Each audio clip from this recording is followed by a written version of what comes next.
Time now for sports. Let's say hello to Ivana Scatola. Hello. We begin with, a lot of gloating from our Egyptian colleagues upstairs in the newsroom. Why is that? That's right. That's, of course, because Mo Salah won the African Football of the Year award yesterday for the second year running, so a great start to the year for him. He beat Liverpool teammate Sadio Mane and Arsenal forward Pierre-Emerick Aubameyang to the title. They came second and third, respectively. The win wasn't really a big surprise, though. If you look at Salah's achievements over the year, he scored an impressive 44 goals for Liverpool last season, helped them reach the Champions League final, and led Egypt to the World Cup for the first time in 27 years. With it also being announced yesterday that Egypt will host the African Cup of Nations this year, the player told media that he's now set his sights on an even bigger prize. Honestly, I'm very happy to win it for the second time. And, you know, I said before, even I said in the speech there, like, when I was young, I always had a dream to win this award. Now I won it twice, so I'm happy about that. But really, I would love to win the African nation in Egypt, especially when you play in home and with your people, and everyone is very excited. So we will do our best to win it in Egypt. Well, the Women's Player of the Year award went to South Africa's Christina Thembi-Gatlana, who also won Best Goal of 2018 in the mixed category.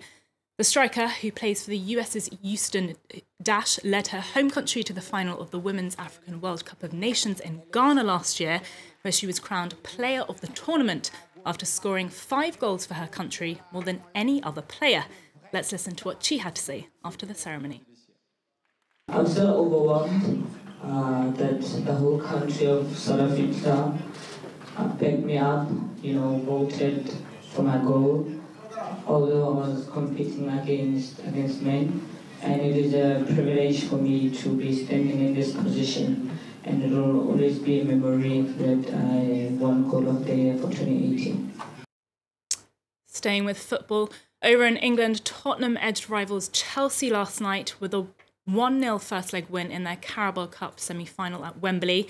But the win was controversial because the only goal came from a VAR-assisted penalty scored by Harry Kane after he was fouled by goalkeeper Kepa Arrizabalaga, and the technology ruled the striker had stayed onside during the build-up. Speaking to press after the match, both managers criticised the system. Chelsea coach Maurizio Sarri said that English referees didn't know how to use VAR properly, insisting that Harry Kane was offside. Meanwhile, Tottenham boss Mauricio Pochettino said he didn't like the technology despite its role in his team's victory, and said that he was unhappy his team had to win like that. Take a listen. Today was a little bit an advantage for us, was a good decision for Tottenham, but, you know, I didn't celebrate because we were waiting 5 minutes. Of course that maybe people say this guy is crazy. But I telling you, when I get the benefit, I am not happy with that system. It's a system that we need still to be agree in the way that we are going to use. French defender Benjamin Pavard is to join Bayern Munich from Stuttgart on a 5-year contract starting in July. Pavard helped France win the 2018 World Cup in Russia, where he scored the goal of the tournament against Argentina. The 22-year-old has been struggling at German side Stuttgart, currently third from bottom in Germany's top flight since 2016, when he joined from French side Lille. German media are reporting that the transfer is worth around €35 million.